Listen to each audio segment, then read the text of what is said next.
Dhe nëse ti lidhesh me ato numra ose me mantra, për shembull me afirmacione pozitive, mantra është thjesht një afirmacion pozitiv, fjalë pozitive, që ti mund ta bësh vetë mantrën. I them nuk ke nevojë të marrësh mantrat as të Indis, as të Kinës, as Japonisë, as kërkujt.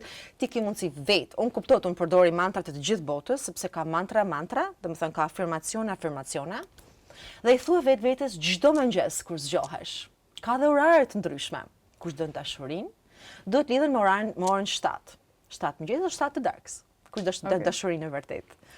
Kush don bollekun, financat, suksesin në jetë, është teta. Dhe është teta e shtrirë. I them ne, jo teta kështu, por është horizontal kështu. Dhe i them tetën e shtrirë ta bësh me duar dhe të lidhesh me tetën, me numrin 8. Edhe ta thush në orën 8, 8 herë.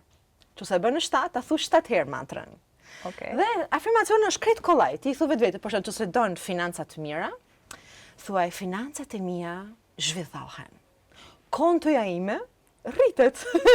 Unë do të gjej një punë shumë të mirë. Ose kush ka nevojë për punë, se ndoshta s'ka punë dikush.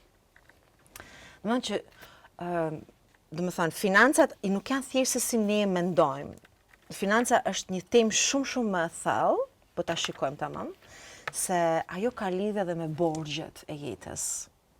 Domethënë nëse ne kena shumë borxhe, për sa i përket edhe paraarzëve tonë, jo vetëm tonat, duhet të kërkojmë falje. Dhe kjo falje na ndihmon që borxhet të transformohen. Për shembull, të falja ato persona që ndoshta nuk më kanë bërë mirë. Edhe më kanë bllokuar temën e financave. Por edhe të kërkoj falje nga ana paraarzëve të mi, qëse paraarzët e mi mund të kenë bërë borxhe, që ne nuk i dim. Dhe ne si mbasars, kanjëherë nuk na ecin financat.